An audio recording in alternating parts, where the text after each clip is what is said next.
गीता 18 के श्लोक नंबर 62 में भगवान स्वयं कह रहे हैं कि अर्जुन उस परमेश्वर की शरण में जा जिसकी कृपा से परम शांति व शाश्वत स्थान अर्थात सतलोक को प्राप्त होगा। वो परमेश्वर कौन है, कहां है, कैसा है, जानने के लिए कृपया अवश्य सुनिए जगत गुरु तत्वदर्शी संत रामपाल जी महाराज के अमृत वचन। 4 वेद पंडित पढ़ा रंग होरी हो, ये 52 अक्षर लेख राम रंग होरी हो। वो अक्षर या मैं नहीं रंग होरी हो, रह शेष के शीश राम रंग होरी हो।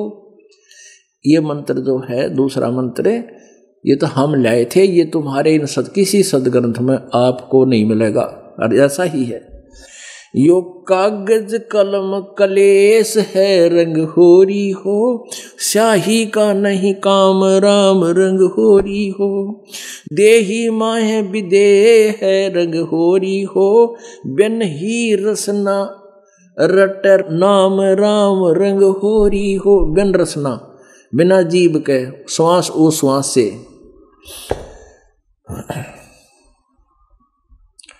जैसे कबीर परमेश्वर जी कहते हैं, श्वास उस श्वास में ये सतनाम जपो, व्यर्था श्वास मत को, श्वास उस श्वास में।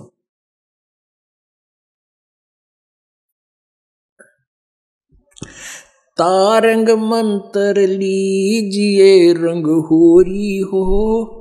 तारंग मंत्र यानी जो पार करने वाला मंत्र है वो लीजिए। कौन सा है वो स्पष्ट भी करते हैं। तारंग मंत्र लीजिए रंग होरी हो, ओहम ओम सोहम नाद राम रंग होरी हो।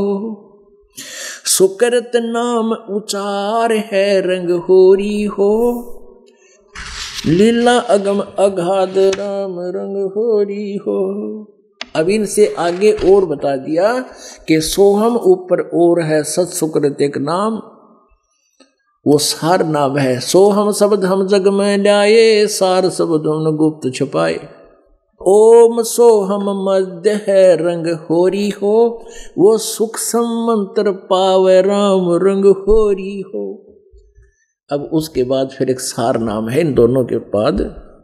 और इन राधा स्वामी वाला ने दोया का ना बेरा इन्होंने आगे पाओगे पर ब्रह्म पार ब्रह्म हम पाओगे, भूत बन जाए जब यमलोक में पाओगे इन्हें। ये दोनों मंत्र है। और तीसरे का तो आसपास भी नहीं कोई इस दास के अतिरिक्त, सार नाम के अतिरिक्त। सार नाम तो किसी के पास पृथ्वी पर किसी को ज्ञान भी नहीं। ये तो दो तो मालिक ने क्लियर इसलिए करने पड़े कि भ्रमित ना हो जाए लोग, समझ जाता कि संकेत भी समझ जाए, लेकिन इसकी विधि नहीं लिखी और आज जो अधिकारी नहीं देगा इसका लाभ कुछ नहीं। ओम सोहम मद है रंग होरी हो, सूक्ष्म मंत्र छाक राम रंग होरी हो। या मंत्र से पार होवे रंग होरी हो, और मंत्र कोटों लाख राम रंग होरी हो। कहते हैं भ्रमित करने वाले करोड़ों लाखों मंत्र हैं, नाम हैं, लेकिन इस नाम से जो हम बता रहे इससे पार होगा। या मंत्र से पार होवे रंग होरी हो, और मंत्र करोड़ों लाख राम रंग होरी हो। ओम आनंदी लहर है रंग होरी हो, सोहम मुक्ता चंद राम रंग होरी हो। ओम आनंदी लहर है रंग होरी हो, सोहम मुक्ता चंद राम रंग होरी हो। ओम सोहम सार है रंग होरी हो, कोटि कला रविचंद राम रम रंग होरी हो। कहते ये मंत्र जो बता रहे हैं दो मंत्र के हैं, ये निचोड़ है इस भक्ति का। और वो तीसरा मंत्र वो अलग है, और सारनाम वो अलग से दिया बता यह सेंटेंस अनुसार कहा कि ये निज मंत्र है ये जो आपको बता रहे हैं। ओहम सोहम सार है रंग होरी हो, कोट कला रविचंद राम रंग होरी हो। इस सतनाम की कितनी वैल्यू बताई है। ओम सोहम पालड़े रंग होरी हो, 14 भवन चढ़ावे राम रंग होरी हो, 3 लोक पास्यंग धर रंग होरी हो, तो ना तुले तुलाया राम रंग होरी हो। ओए अब गरीबदास जी कहते हम तो भाई या होली खेलना राम के रंग की, हम वो मंत्र जाप करते हैं। और इस मंत्र में सतनाम में कितनी वैल्यू है सतनाम की। पुण्यात्माओं, हम युगों युगों संख्य युगों से इतने ऋणी हो गए इस काल के, और इस मंत्र के जो जाप की विधि है उस विधि से वो लाभ मिलता है।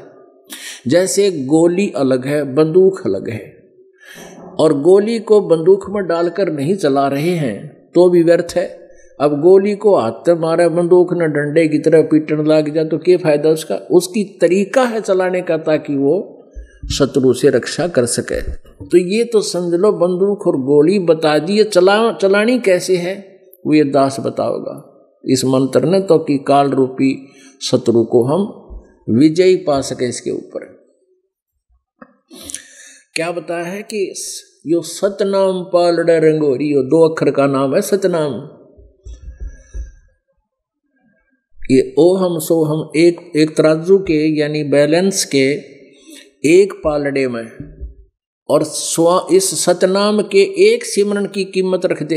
एक सिमरन, एक जैसे श्वास बाहर छोड़े और अंदर ले, इन दोनों को अलग अलग जाप करना। इसकी 3 प्रकार विधि है सिमरन करने की। तो यू एक कंप्लीट मंत्र हो जाता है। श्वास और उस श्वास में ये दोनों मंत्र जाप करने हैं तो यू एक मंत्र बन गया। कहते इसकी जो कीमत बन गई उसको इतनी वैल्यू है इसकी, इतनी भक्ति शक्ति है इसमें। एक पालड़े में, तराजू के एक पालड़े में रख दे इस मंत्र की कमाई। और इस ब्रह्मांड में 14 लोक हैं, और 3 लोक ये स्वर्गलोक, पाताल लोक, पृथ्वीलोक ये न्यारे हैं। कहते इन 14 लोक चढ़ावे राम रंग होरी हो दूसरे पालड़े में, और 3 लोक तक पासिंग दर है। पासिंग माने वैसे बैलेंस, पहले तराजू आ करती, बीच में रस्सी सी बांध दिया करती उसका सेंटर में डंडी ही के, और उस डंडी के दोनों तरफ रस्सी बांध के पालड़े बांध दिया करते, उसके प्लेट सी हुआ करती नीचे पालड़ियाँ की। तो उस सेंटर में जो पकड़ते थे तो पलड़े ऊपर नीचे हो जाते थे जिसमें कुछ डिफेक्ट होता था। तो उसको बैलेंस करने के लिए जो कणक तोलनी होती थी उसी में से मुट्ठी भर लेकर, और जो पालड़ा नीचे था उसके विपरीत वाले पालड़े में डाल देते थे, वो बराबर हो जाते थे। वो पासिंग बोला करते उस कणक ने। तो वो कणक जो होती थी वह थोड़ी सी होती थी, वो पासिंग, वो भी बट्टे वाली साइड में रख दी। और बाकी फिर सौदा करते थे, वो ढेर बोरी होती थी उसकी, तो उस पासिंग की कोई वैल्यू नहीं होती थी। तो क्या बताते हैं कि तुम तो छोटा सा सरपंच बन गए गांव का, छाती पीटते अंडो, MLA बन जाओ तो धरती पर पाना टेको, मंत्री मुख्यमंत्री प्रधानमंत्री बन जाओ तो धरती तोल दो। कहते हैं ये पूरी पृथ्वी का भी उस एक नाम की कमाई के सामने नहीं। राजा और मंत्री, ये मुख्यमंत्री MLA किस लिए बनते हैं कि घना धन जोड़ूं, फैक्ट्री लाऊं, साहूकार बन जाऊं, और 2 मिनट में 1 सेकंड में मर जा, फिर पता नहीं कि कौन सी योनि में धक्के खावें। और कहते हैं जो हम कमाई कर रहे हैं, जो हम लूट रहे हैं, एक उश्वास की सतनाम से इतनी कीमत बन जाती है। सतनाम पालड़े रंगोरी हो, और दूसरे पालड़े में 14 लोक चढ़ावा राम रंगोरी हो, जिसमें शिव जी का लोक, पृथ्वी का, विष्णु जी का लोक, ब्रह्मा जी का लोक, दुर्गा का लोक, ये 7 लोक ऊपर के ब्रह्म लोक, और फिर ये धर्मराज का लोक। ये कहते हैं इन सब यानी एक ब्रह्मांड ने दूसरे पालड़े में रख दे। तो ना तुले तुलाया राम रंग होरी हो। अपने आत्माओं, जब तक आपको इस प्रकार दृढ़ विश्वास नहीं होगा कि हम जो साधना कर रहे हैं ये शास्त्र अनुकूल है, तब तक आप इस भक्ति को सफल नहीं कर सकते। क्योंकि भ्रमित करने वाले लाखों लोग मिले हैं आपने दिन में, 10-5 तो प्रत्येक न टकरा लेंगे। क्योंकि आप जब इस ज्ञान से परिचित हो जाते हो, आप अपनी चिंता छोड़कर दूसरे को समझाने की चेष्टा करते हो, लेकिन वो उसी खचड़े ज्ञान से कंप्लीट होते हैं, फुल होते हैं। और यदि आप पूर्ण रूप से ज्ञान से परिचित नहीं है तो वो आपको भ्रमित कर सकते हैं, क्योंकि वो चातुर प्राणी हैं। वो तो ऐसे हैं, बीजक की बाता कहें बीजक नाई आथ, ये पृथ्वी डोबन उतरे के मीठी बात। और वो चातुर प्राणी चोर है, मूड मुगदा ठोठ, संता के नहीं काम के, जो इनके देगल जोट है। पुण्यात्माओं, आज के सत्संग में प्रारंभ यही से हुआ था कि जो साधना हम कर रहे हैं ये हमारी ठीक है या गलत है, या शास्त्र प्रमाणित भी है या नहीं है, तो ये क्लियर करना था और वो स्पष्ट हो गया। अब परमात्मा कहते हैं समझा है तो सर दर पाओ, बहोर नहीं रे ऐसा दाओ। बोलो सतगुरुदेव की जय हो। परम पिता परमात्मा पूर्ण ब्रह्म सर्व सृष्टि रचनहार कुल मालिक कबीर साहिब जी की असीम कृपा से आप जी सत्संग सुन रहे हैं। परमेश्वर की असीम कृपा जिन पुण्यात्माओं पर होती है वो ही इन शुभ समागमों में पहुंच पाते हैं। सत्संग में आने से इस प्राणी को ज्ञान होता है कि कौन है ये, कहाँ से आया है, इसका यहाँ जीवन का उद्देश्य क्या है।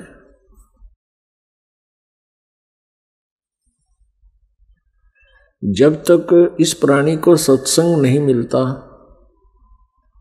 तब तक इसकी बुद्धि का दायरा, बुद्धि का जो सर्कल है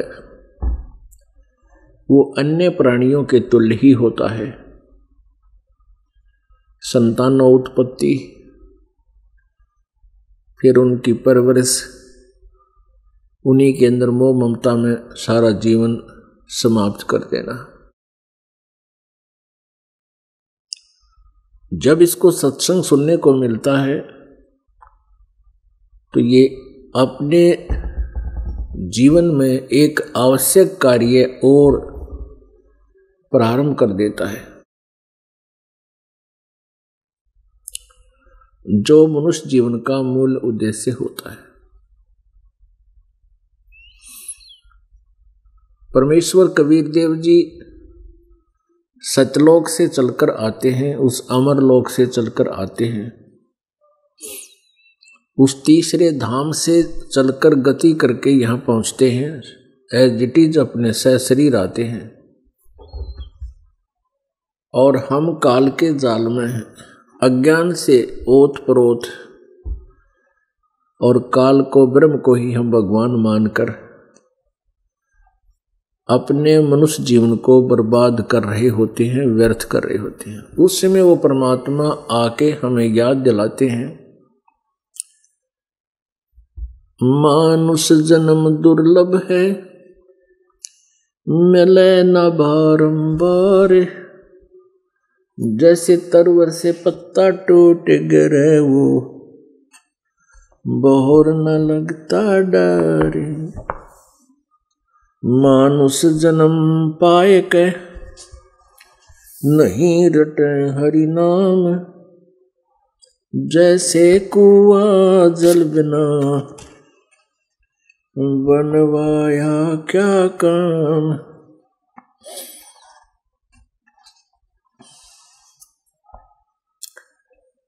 कबीर 5 पैर धंधे गया और 3 पैर रया सोए, एक पैर हरि नहीं भजो, मुक्ति कहाँ से होए। 8 पैर होते हैं एक दिन रात के अंदर, 24 घंटे। एक पैर 3 घंटे का होता है। तो परमात्मा बताते हैं कि 5 पहर धंधे गया, यानी 15 घंटे तो धंधे में खोता है ये प्राणी, और 3 पैर गया 9 घंटे सोने में बर्बाद कर देता है। और फिर कहते हैं एक पैर हरि ना भजो,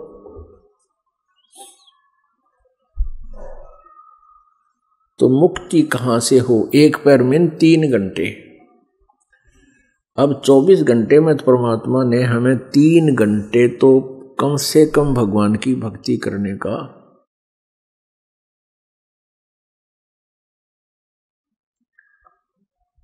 धूम धाम में दिन गया और सोचत होगी सांझ, एक घड़ी हरी ना भजा तेरी जननी जन भई बांझो। रात गवाई सोए कर दिवस गवाया खाए, हीरा जन्म अनमोल है ये कौड़ी बदले जाए। आज काल के 5 दिन तेरा जंगल होगा बासे, ऊपर ऊपर हल फिरे फिर ढोर चुरेंगे घास। आड़ जले जो लाकड़ी और केस जले जो घास, सब जग जलता देख कर भया कबीर उदास।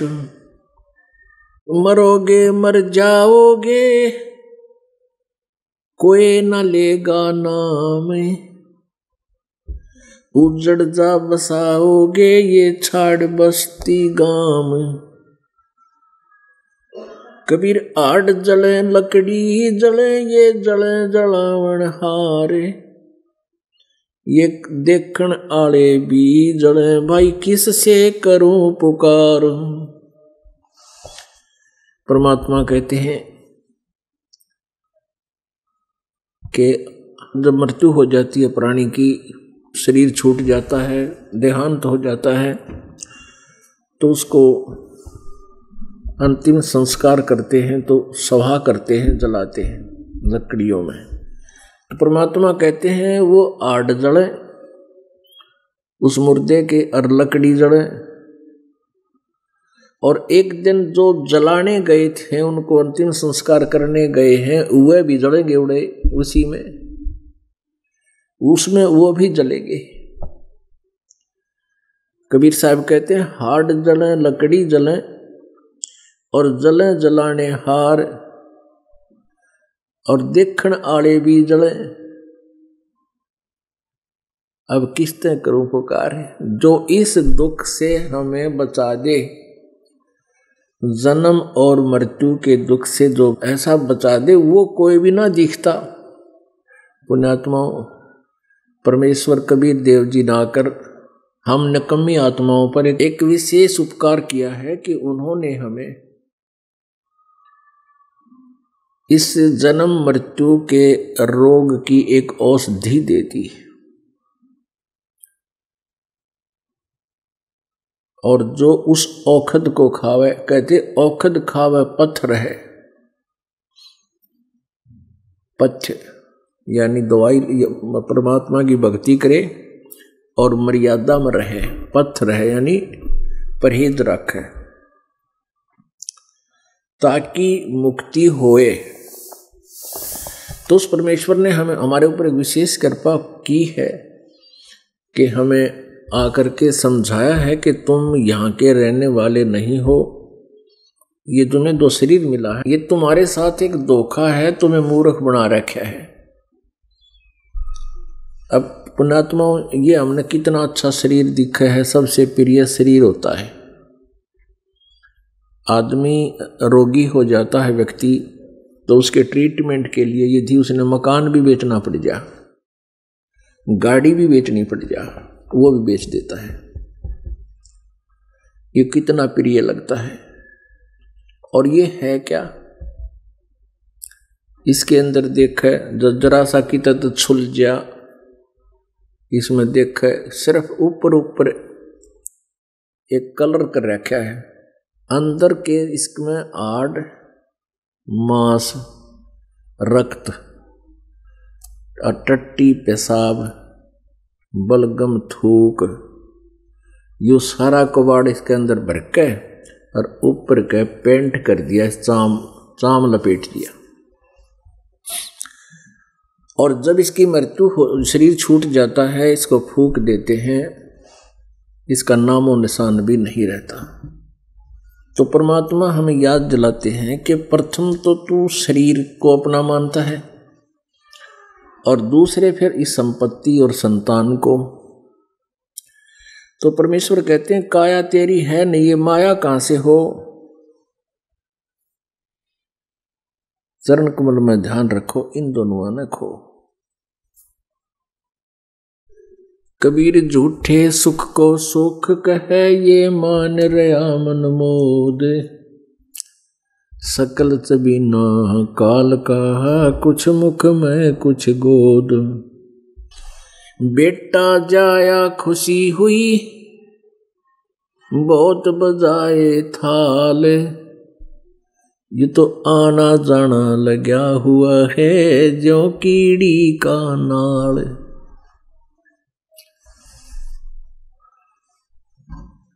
पतझड़ आवत देख कर ये बन रोवे मन माही। ऊंची टहनी ही पात थे वो, पीले हो जाही। पात झड़नता यूं कहे, सुन भई तरवर राय। अब के बिछड़े नहीं मिले, न जाने कहाँ पड़ेंगे जाए। तरवर कहता पात से, सुनो पात एक बात। यहाँ की यह रीति है, एक आवत एक जात। परमेश्वर कबीर देव जी, हम काल के जाल में भ्रमित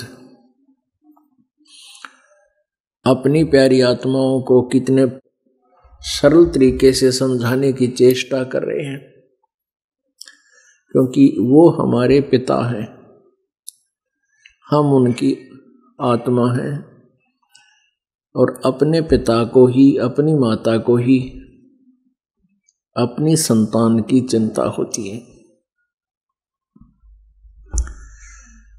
अब परमेश्वर कबीर देव जी हम सबके कुल के मालिक हैं और हमने सतलोक में एक गलती की थी। उस गलती के परिणाम स्वरूप हम परमात्मा के लोक से यहाँ आकर गिर गए, इस गंदे लोक में, काल के लोक में, जहाँ जन्म और मृत्यु सदा बनी रहती है और किए हुए कर्म का फल दंड उसको अवश्य प्राप्त होता है। और इस पृथ्वी पर पाप तो बिना किए, अपराध तो बिना किए बन जाते हैं और पुण्य करने के लिए एक विशेष तरीका अपनाना पड़ता है। उसमें धन भी लगाना पड़ता है, समय भी लगता है, तब जाकर के कुछ पुण्य होते हैं। जैसे खेत में, किसान के खेत में घास फूस अड़ंगा जो किसी काम का को नहीं, वो तो अपने आप उग जाता है और ऐसा भर जाता है, खेत में फंस जाते हैं झाड़ बोझड़े कैर कीकर, तो उसमें कुछ भी करना नहीं पड़ा, वो आप भर गया अड़ंगे थे। और यदि उसमें कोई कणक बीजनी पड़े, गेहूं बीजना पड़े, गेहूं प्राप्त करने के लिए पहले 5-6 बरतों उसको हल से जोतना पड़ेगा, बाना पड़ेगा, संवारना पड़ेगा और फिर उसके अंदर बीज जब बावे संवारे उसमें टाइम लगे और पैसे लगे, फिर उसमें बीज डाले उसमें पैसे लगे, फिर खाद डाले उसमें पैसे लगे, धन लगे, और सिंचाई करे उसमें धन लगे, और शारीरिक प्रयत्न मेहनत मजदूरी अलग से लगे, और तब जाकर के कुछ वो वस्तु चाहिए थी जो हमें हमारा जीवन दाता अन्न हमें प्राप्त हो। ठीक इसी प्रकार इस काल के लोक में पाप तो अपने आप हो जाते हैं, मन में सोच सोच कर भी जो पाप इकट्ठे कर लेता है, किसी का बुरा सोचता है, किसी को कुछ नजर से देखता है, और फिर पृथ्वी ऊपर पगजो धारे, करोड़ जीव एक दिन में मारे पृथ्वी पर, क्योंकि काम करे बिना रह नहीं सकता, शरीर ही साथ दे दिया। इसमें कि मैं डालांगे ईंधन तो ये चलेगा, नहीं तो ये चले नहीं। तो उस टुकड़े के लिए फिर मेहनत करनी पड़ती है, और मेहनत करनी पड़े तो पाप भी होंगे। जैसे मजदूर है कस्सी से खोदेगा, निरे कीड़े मकोड़े की हत्या हो जाती है। किसान है हल बाता है, एक अड़ाई में, एक अड़ाई 20 फुट बाई 200 फुट ला लो, उसमें 1000 कसाइयों जितना पाप आड़ी को लग जाता है। एक अलाई और 100 कसाई, 1000 कसाइयों जितना पाप उसको लगता है। तो वो आड़ी के मजदूर के बैड अकाउंट में लिख दिए जाते हैं, पापों वाले संचित कर्मों में लिख दिए जाते हैं। और पुण्य करने से बनते हैं। जैसे आप पोचा मारते हैं, जैसे खाना बनाते हैं, चूल्हा लीपते हैं, आसपास का स्थान भी लीपया करते हैं। अब उसमें पोचा मार देते हैं, सब सीमेंटेड फर्श फ्लोर हो गए, पोचा मारे फिनाइल मारे, तो उसमें ना जाने कितने जीव मरते हैं। स्नान करें उसमें, रोटी बनाओ उसमें जीव मरे, जल के अंदर जीव, स्नान करें तो जोड़ तालाब में जैसे पहले ज्यादा स्नान करा करते उसमें जीव मरे, और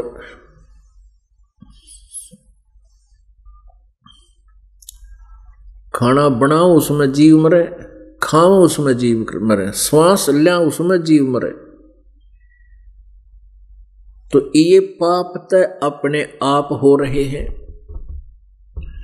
और पुण्य करने पड़ेंगे। जैसे आप जी कर रहे हो, समय भी निकालते हो, धन भी व्यय कर रहे हो, और सुमरण भी कर रहे हो, स्मरण भी कर रहे हो, मंत्र जाप भी कर रहे हो। तो इस तरह तो पुण्य बने, और पाप बने बिना बनाए अपने आप इकट्ठे हो जाते हैं। अपनात्मा जब तक हम पूर्ण परमेश्वर पाप नाशक कबीर देव जी की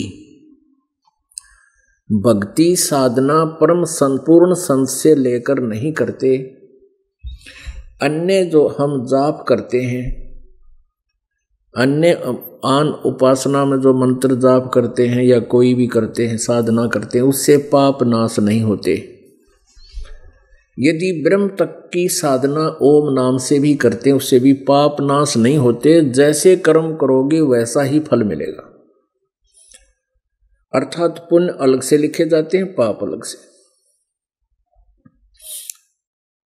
पुण्यात्माओं, जैसे हम प्रतिदिन कमीज पहनते हैं, कुर्ता पहनते हैं, कपड़े पहनते हैं, तो इनको रोजाना मैल लगता है, स्वाभाविक है, अवश्य मैल लगेगा। और उनको धो ले, साबुन हो, पानी हो, जल हो, साबुन और जल से योग से उनको स्वच्छ डेली कर ले तो उज्जवल बने रहते हैं। तो हम प्रतिदिन जो काम करते हैं वो काम तो करने ही पड़ेंगे। पोचा भी लगाना पड़ेगा, हल भी चलाना पड़ेगा, मजदूरी भी करनी पड़ेगी, नहाना धोना भी पड़ेगा, खाना भी बनाना और खाना भी पड़ेगा, श्वास भी लेना भी पड़ेगा। तो पाप भी इकट्ठे होंगे। उनका एक विकल्प है, उनका अल्टरनेट है, समाधान भी है कि हम भगवान पूर्ण परमात्मा की, सत्य पुरुष की साधना करें, पूर्ण संत से उपदेश प्राप्त करके। उससे क्या होगा कि डेली होने वाले पाप, कहते इच्छा कर मारे नहीं बिन इच्छा मर जा,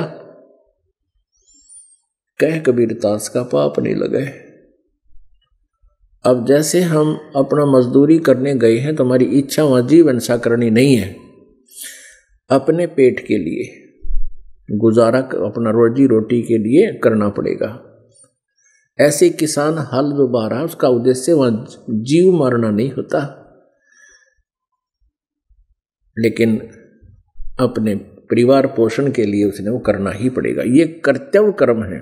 तो फिर हमने क्या करना चाहिए कि साथ में भक्ति करते रहेंगे तो ये प्रतिदिन होने वाले हमारे दिनचर्या के अंदर जो पाप होते हैं वो डेली साफ होते रहेंगे।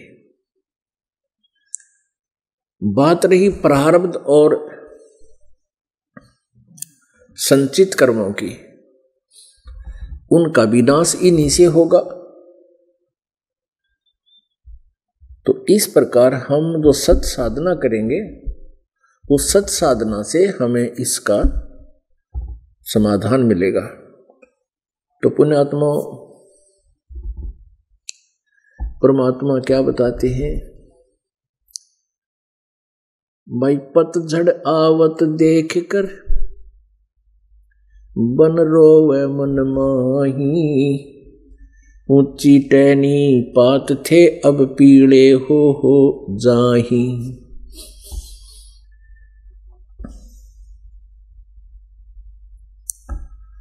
अब परमात्मा उदाहरण देते हैं, जैसे वन में जंगल में पेड़ होते हैं, पीपल का पेड़ है, सतूत के पेड़ हैं। परमात्मा बता रहे हैं कि उनके ऊपर इसे बढ़िया पत्ते लगे हुए थे और फड़फड़ाया करते थे जब हवा चलती थी। आज वो पीले होकर बसंत ऋतु में पतझड़ में वो पत्ते टूट टूट के पीले होकर जमीन पर गिर रहे हैं। कोई गंदी नाली में गिर रहा है, कोई पशु पक्षियों के पैरों तले कुचला जा रहा है। तो परमात्मा हमें याद दिलाते हैं, जैसे कहते हैं पात झड़नता यूं कहे, सुन भई तरवर राय, अब के बिछुड़े नहीं मिले, ना जाने कहाँ गिराएंगे जाए।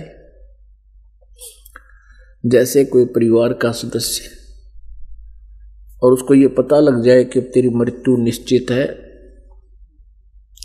तेरा रोग ला इलाज हो गया है, तो फिर वो कहता है भगवान ना जाने कहाँ जाना होगा, कहाँ गिरना हो, कहाँ पड़ेंगे, कहाँ जन्म होगा, क्या होगा। और फिर उसकी सांत्वना दिलाने के लिए बहुत से समझदार व्यक्ति उसके पास बैठ जाते हैं। वो कहते हैं भाई मृत्यु तो सब की होगी, एक दिन सब नहीं मरना है, कोई 2 दिन पहले मर जाए, कोई 2 दिन पीछे, तू चिंता छोड़ और अपना मालिक की रजा में राजी रहे। तो इसी प्रकार परमात्मा समझा रहे हैं, जैसे पात झड़ता हुआ, पत्ता झड़ता हुआ ऊपर से गिरता हुआ टूट कर जब गिरता है, वो कह रहा है कि हे तरवर राय, हे वृक्ष साहब, अब ना जाने कहाँ गिरूंगा जाए। अब वो तरवर उसको समझा रहा है, सांत्वना दे रहा है। तरवर कहता पात से, सुनो पात एक बात, यहाँ की यह रीति है, एक आवत एक जात।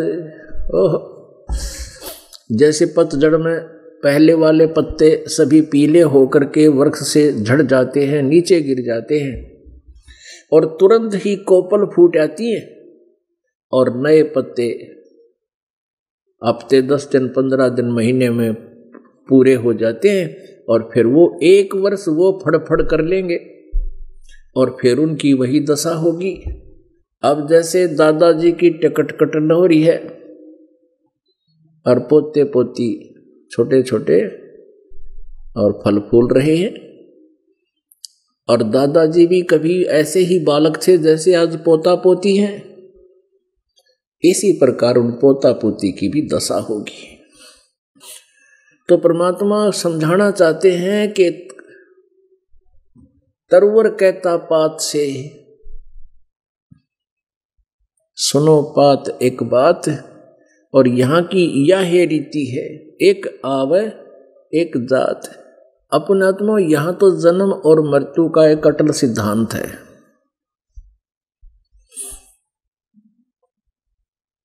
और परमात्मा परमेश्वर कबीर जी कहते हैं, अमर करूं सतलोक पठाऊं, ताते बंदी छोड़ कहाऊं। अमर करूं अर्थात जन्म मृत्यु के इस रोग को सदा के लिए समाप्त कर दूं और काल के कर्म के बंधन से तुझे छुड़वा दूं। इसलिए मैं बंदी छोड़ कहलाता हूं, क्योंकि हम काल की कारागार में, ये पृथ्वी एक जेल है, 21 ब्रह्मांड जेल है, हम इस पृथ्वी रूपी जेल में बंद रोक रखे हैं। और इसमें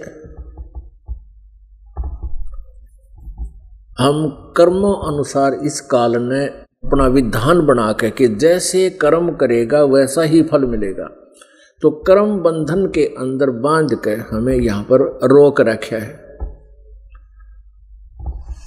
अब परमात्मा कहते हैं तुम्हारे इस बंधन को मैं काट दूंगा, कर्म के बंधन को, इसलिए बंदी छोड़ के लाता हूं। बंदी माने कैदियों को छुड़ाने वाला, बंदी छोड़, काल से छुड़वाऊं भी गा और सतलोक में अमर पटा दूंगा, सदा के लिए तुम्हें मुक्त कर दूंगा, जहां जाने के बाद आप जी का जन्म और मृत्यु कभी नहीं होगा। वहां आप जी का ऐसे ही परिवार होगा और वहां का जो शरीर आपका होगा वो इस 5 तत्व से नहीं होगा। शुक्रम अकायम असनाविरम, आपका शरीर जो है इस माता पिता के योग से बना हुए काया नहीं, और न ही ये नाड़ी जोड़ का तंत्र, वहां केवल एक नूरी शरीर होगा जिसमें ना बीपी हाई हो, ना लो हो, ना किसी प्रकार की मृत्यु का डर, ना कोई विकार उसके अंदर, वहां किसी चीज का अभाव नहीं। सदाबहार वृक्ष हैं, सदाबहार वहां पर दरिया बहते हैं, मीठे अमृत जल के सरोवर हैं, बहुत बड़े बड़े हमारे महल हैं जो जिनको हम छोड़ कर आए हैं, खाली पड़े हैं जो। अब इस काल ने अपने दूतों के माध्यम से, इन नकली गुरु संतों के माध्यम से हमें इतना भ्रमित कर दिया। परमात्मा की यथार्थ कथा, सृष्टि रचना हमें प्रारंभ में ऐसी लगती है जैसे झूठी कहानी कथा हो। वो तो परमात्मा की कृपा है कि हमारे पास इतने प्रूफ हैं, इतने प्रमाण हैं कि इस मन को विवश होना पड़ता है उस सत्य कथा को सत्य मानने के लिए।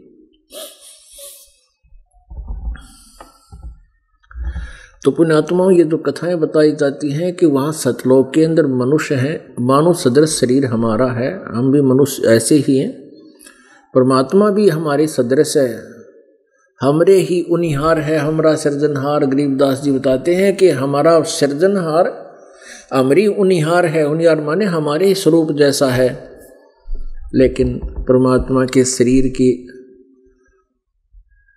तुलना में हमारा शरीर कम शक्तिशाली है, कम तेजों में है। परमात्मा पूर्ण ब्रह्म सतपुरुष के एक रोमकूप में करोड़ सूर्य करोड़ चंद्रमा मिला दे और वो भी फीकी रहे, इतना तेज है उस परमात्मा के बॉडी का, शरीर का। और वहां जाकर के हमें जो शरीर मिलेगा वहां पर 16 सूर्य जैसा जितना प्रकाश होगा हमारा, इतनी रोशनी होगी, और उसमें हमारी कभी जन्म मृत्यु नहीं होगी। तो पुण्यात्माओं, ये तो एक डेफिनेट है कि यहां से तो हमने जाना पड़ेगा, चाहे हम आज कुछ भी सोच रहे हों कि आज नहीं मरेंगे, अभी नहीं मरेंगे, कदे तो मरेंगे। एक दिन तो वो आवेगा जिस दिन हमने जाना पड़ेगा, और उस जाने वाले दिन से पहले हमने क्या तैयारी करनी है उसको वो सत्संग में बताई जाती है। जैसे आज सुबह के सत्संग में आपको बताया था कि गीता ज्ञानदाता कहता है कि ये 8वें अध्याय के 5 और 7 श्लोक में कि यदि तू अंत समय में भी मेरे ही भाव में भावित रहेगा, मेरी ही साधना करता रहेगा, मेरे ही ज्ञान से तू जुड़ा रहेगा, तो मुझे ही प्राप्त होगा।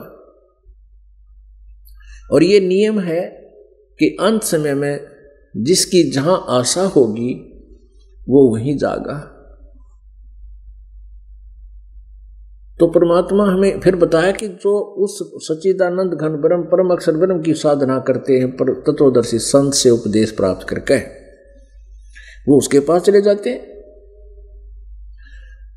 अपनात्मा हमने अपने जीवन की एक रिहर्सल करनी है, और जैसे हम पूरे जीवन में सारे जीवन में जैसा भी हम भाव बनावांगे अंत में वैसा ही रहेगा। और जैसे हम भक्ति ना करके किसी और संसारिक में धंधे में रहेंगे, लगे रहेंगे, इन्हीं में जोड़ जुगाड़ में मरेंगे तो इन्हीं में आस्था रह जाएगी, फिर यही जन्म होगा। कोई पशु बनाएंगे कि तो पक्षी बन जाएंगे। तो इन पावर पॉइंटों से हमने बचना है। अब अंत में जिसकी आस्था, जैसे श्री कोई विष्णु जी की साधना करता है तो अंत में उसी में आस्था रहेगी उसकी, और विष्णु के लोक में चला भी गया तो फिर वापस आएगा। जन्म मृत्यु सदा बनी रहेगी। जैसे परमात्मा बताते हैं कि इंद्र कुबेर ईश की पदवी ब्रह्मा वरुण धर्मराया और विष्णु नाथ के पुरकू जाके तो फिर भी उल्टा आया। तो इस ज्ञान से आपके हृदय में एक ऐसी छाप जम जाएगी, ऐसी छाप हो जाएगी कि आप जी तन मन धन से उस परमात्मा पाने और सतलोक जाने की एक प्रबल इच्छा बनाओगे। और जो संसारिक व्यक्ति हैं उनकी आस्था सारा जीवन इस संसारिक संपत्ति धंधे में रहती है, तो अंत समय में उनके वही बात याद आवेगी। एक वृद्ध मृत्यु को प्राप्त हो रहा था। अब जो भक्तिहीन प्राणी होते हैं उनकी मरते समय घनी दुर्गति होती है।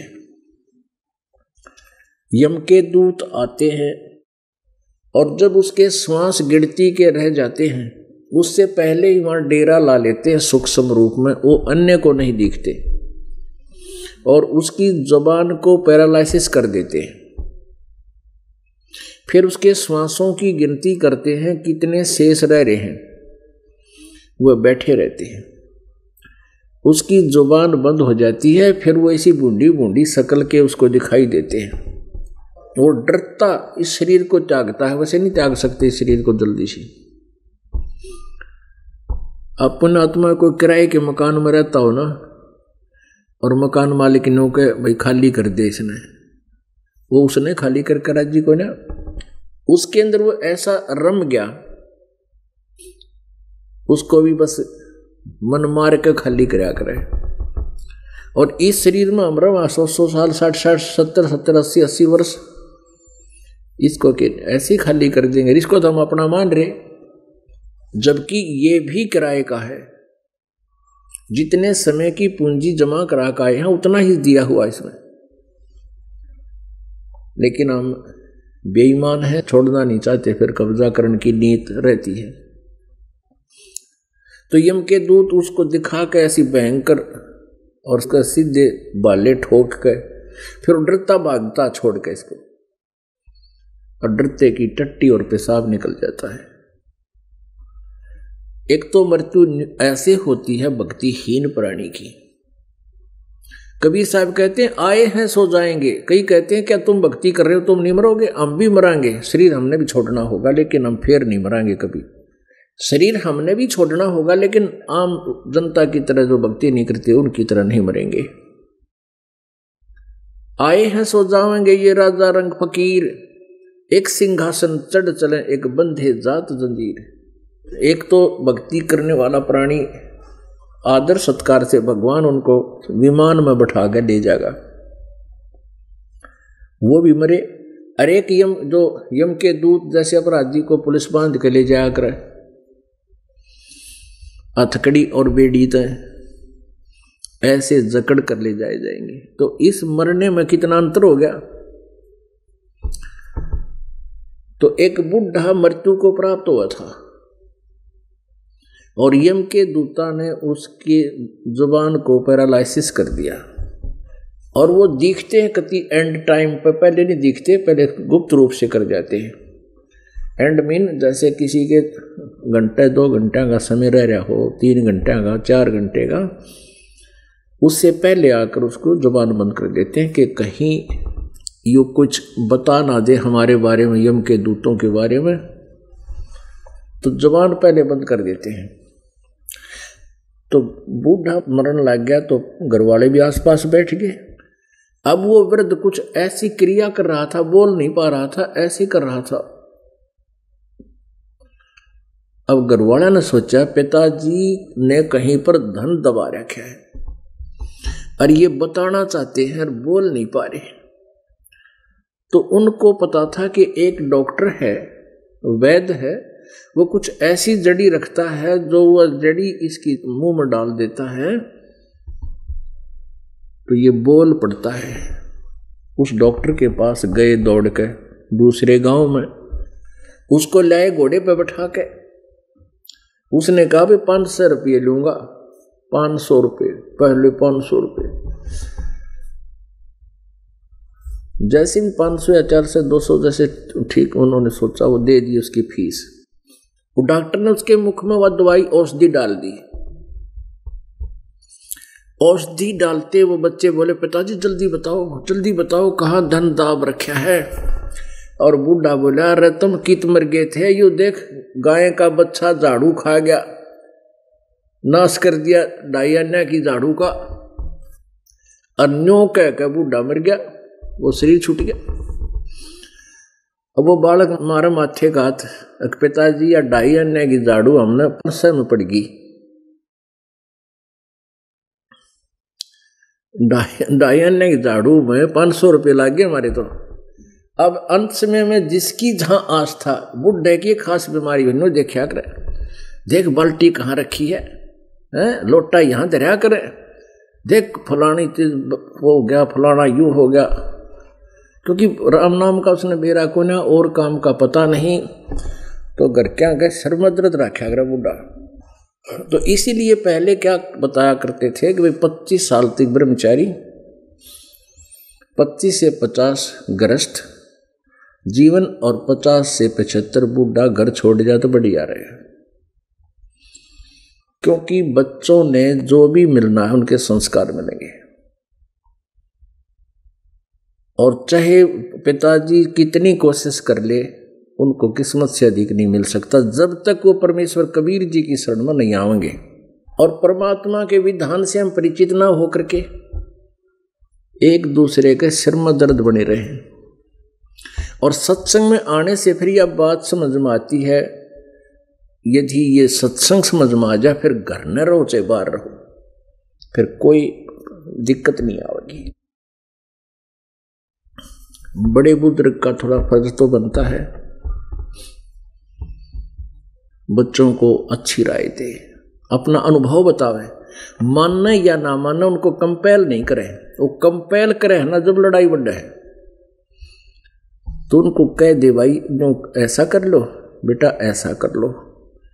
और उन बच्चा ने भी अगर अच्छा लगे तो पिता की आज्ञा का पालन अवश्य करना चाहिए। क्योंकि पहले पुराने समय में तो जैसे कोई किसान है तो उसके बेटा पोते सारे किसान का ही काम किया करते, तो उसमें तो उस बुजुर्ग का अनुभव बहुत कामयाब रहा करता था और सारे मान्या करते थे। और अब कितना परिवर्तन हो गया, हम 60 साल के हो गए और 60 साल पहले हमने कैसे जीवन निर्वाह किया और आज और अब वर्तमान के पोते बेटे क्या कैसे किस प्रकार उनका जीवन शैली होगी। अब हम उस अपने पिछले घसे पेटे अनुभव ने इनका अड़ावा ये क्यों मानेंगे। तो ऐसे ये हमारे अपने परिवार में एक समस्या पैदा होती है। तो ज्ञान से सत्संग से यह समस्या हल होती है। एक माई एक बुढ़िया घनी कलियारी थी और अपनी पुत्र बधू के नाक में दम रखा करती, छोटी छोटी बातों पे आप लड़ती, फिर उसका लड़का आ जाता उस पर पिटवाती, उसने फिर कहती देख इसी है ऐसे है फलान है, फिर वो झगड़ा करता। एक दिन परमात्मा की रजा हुई, उसको कोई सत्संग में जाने वाली एक बूढ़िया उसके घर चली गई और उसने देखी उनकी कलह, वो कलह देखी। उसने सोची या बूढ़िया यदि सत्संग में जाने लग जा तो इनके घर की कलह मिट सके है।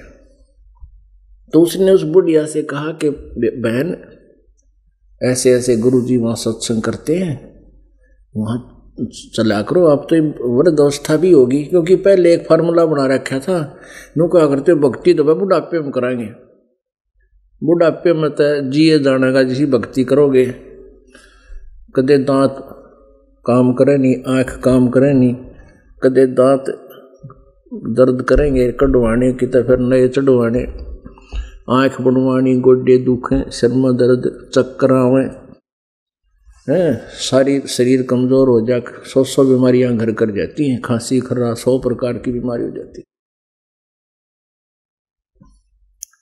फिर भी उसी आधार से, लेकिन भक्ति तो कहते जितना जल्दी जिस उम्र में बच्चा बोलने लग जा, 2, 2.5 वर्ष 3 वर्ष के बालक को उपदेश दिला देना चाहिए।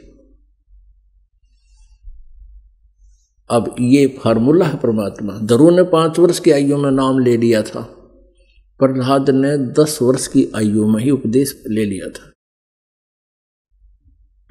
10 से भी पहले ही बल्कि। तो इस प्रकार भक्ति करने, तो उस बुढ़िया ने कहा, अपनी उस थ्योरी के आधार से ही उसको समझाने की चेष्टा की। 1-2 दिन तक बुढ़िया मानी को नहीं, फिर कुछ दिन बार बार देखकर चर्चा चलाने से तो वो कहने लगी चल आज देख हूँ थारे सत्संग में।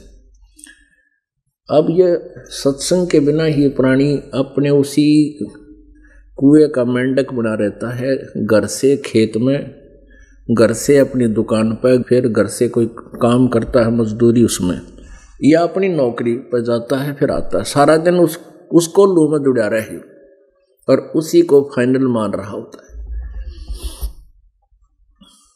और सत्संग में आने से इसको अलग संसार महसूस होता है।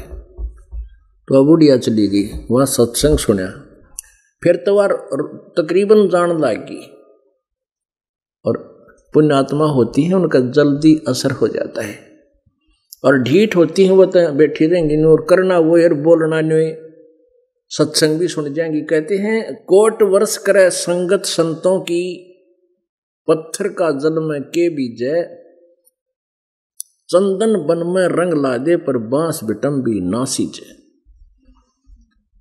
अब क्या बता रहे हैं परमात्मा कि पत्थर को यदि जल में डाल दे और चाहे 100 वर्ष के बाद उसको निकाल कर ऐसे एक दूसरे से बिड़ा दे, नए आग पटेगी, चिंगारियां निकलेंगी, उस पे उस शीतल पदार्थ का असर नहीं हुआ।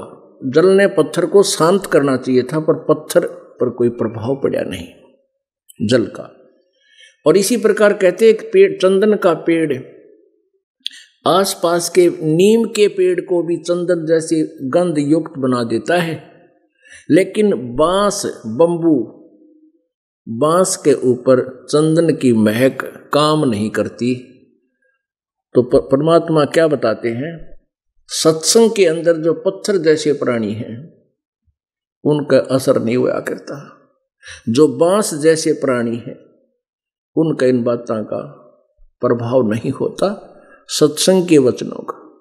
कहते हैं 1 वर्ष करे संगत संतों की, सत्संग संत का, और जैसे पत्थर का जल में क्या बीजे, और चंदन बन में रंग ला दे पर बांस बिटम भी ना सींचे।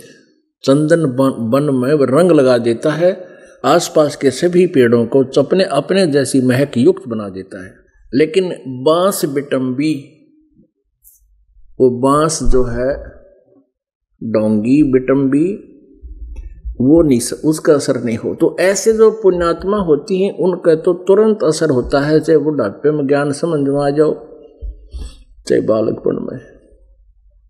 जो पत्थर और बांस जैसे हैं उनका असर हुआ नहीं करता। तो वो पुण्यात्मा थी, वो ऐसी पुण्यात्मा थी कि उसका घर करगी वह सारी बातें।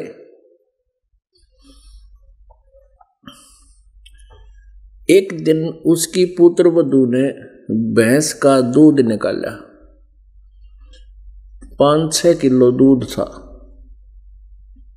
और उसको ऊपर कड़ियों में एक कड़ा टांग दिया कर, गद सरिया नीचे तो मोड़ दिया ना, हुक बना के उसमें बाल्टी टांग देते थे, कुत्ते बिल्ली ना खराब करें दूध की। अब उसकी पुत्र वधू ने प्रतिदिन की तरह वह बाल्टी दूध निकाला भैंस का, और नो टांगन लागी ऊपर ने हाथ, तेनों अंदाजे से अभ्यास होता है, अंदाजे से तो टंगया करे, कहाँ टंगेगी। उसने उल्टी साइड में लागी बाल्टी का कड़ा, उन्होंने बाल्टी छोड़ दी, अब टंगेगी, और वह गद दे ही नीचे पड़गी, सारी फरस पर के दूध फैल गया। अब वह पुत्र वधू उस बुढ़िया की तरफ देखा कि ले भाई, आज हो गया कई दिन का काम यो। अन्नो देखा उसका नहीं, या वासी मुंह करके मायूस सा अक्के बोलेगी बिया। बुढ़िया बोली, बेटी यू हमारे भाग में कौन था, आज यू हमारी किस्मत में था कोनी, और इसने ऊपर ऊपर के न साफ करे और भैंस को ही पिला दे। यू बेटा हमारे भाग में नहीं था, नहीं तो हमारा होता तो कैसे खिंड गिर जाता, यू पहले ना गिरा कभी। अब उसकी पुत्र वधू गज्जी को ना बुढ़िया कौन सा स्टेशन पकड़ेगी, आज इतनी सुथरिया बोली के होकर कौन सा स्टेशन पकड़ रही है, या इसमें भी इसकी कोई चाल से। उसके मुंह का नहीं देखेंगे कि यार एक लाठी ठावेगी, एक दरेगी, अन्ना बेरा कितनी बूंदी बोलेगी। वह फिर ने बोली, बेटा इन्हें साफ कर दे और भैंस को डाल दे ऊपर का, और बाकी इस पर लीप दे के मैं गारा गोबर, ये हमारा था ही कोई, आज हमारे भाग में नहीं से। अब वो पुत्र वधू का दच्चा को ना कि एकदम इतना परिवर्तन हो गया आदमी में। उसने सोचिया सांझ ने कट्ठे वारे न्यारे करेगी आन देश के बेटे ने, जब सारी सुनावेगी। अब वो भी आ गया तो उसने दूध मांगया, दूध का माँ दूध दे। बोली भाई आज दूध पीड़ा हमारे बाग में ना था, और ऐसे ऐसे बात होगी, और हम सत्संग में जाया करूँ तो सारी इसी बात बताए हैं। परमात्मा ने जो हमारे भाग में लिख रखा है ना, वो ये मिला करे, हम खाम खा लड़ाई कर रहे हैं। और बेटा तू कुछ ना कहिए, इसने के बेचारी ने जाने का दूध गिराया है, इसका भी तो मोह है घर में कि जाने का कोई नुकसान किया करे। तो जब उसकी पुत्र वधू के जच्ची की बुढ़िया तो देवता बन गई, चरण पकड़े, उसके पैर दबाए हैं, और नौके सीने का लगा ली कि माई माँ आपने तो मुझे आज बहुत बड़ा अपराध क्षमा कर दिया। ने बोली, बेटी नहीं, बिना ज्ञान में झगड़ा होया करता, अब नहीं होगा बेटा, तू अपना काम करे और मेरे साथ साल चलूंगी मैं तो। मेरा तो नरक हो रहा था, घर देख स्वर्ग बना दिया इसे संत ने। तो उस पुत्र वधू ने भी नाम लिया, उसके बेटे ने भी उपदेश लिया। तो पुण्यात्माओं, ऐसे सत्संग में आने से इस प्रकार की समस्याओं का समाधान होता है, लेकिन असर उनका है जो पुण्यात्मा होती हैं। ये पत्थर और बांस के जैसे प्राणियों का नहीं होया करती। जिस घर में नाम इस सतपुरुष का और उस घर में लड़ाई, फिर उनका असर ना हो रहा है, वो तो पत्थर कैसे है, माड़ी सी घर्षण लग दे, नोई चिंगारी पाटे हैं। पुण्यात्माओं, इसके अंदर हमने परिवर्तन बहुत करना पड़ेगा। हमारे बोलने और बतलाने में, चलने और उठने और बैठने और निगाह दृष्टि में भी साधुता आनी चाहिए। एक तो चटक मटक करके चले, एक सीधा सा जैसे बिल्कुल भक्त संत चला करते हैं।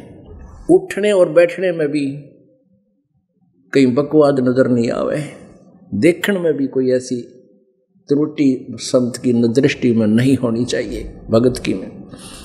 तो हम सत्संगी हैं, अन्यथा हम केवल नाम उपदेश है, असर कति नहीं।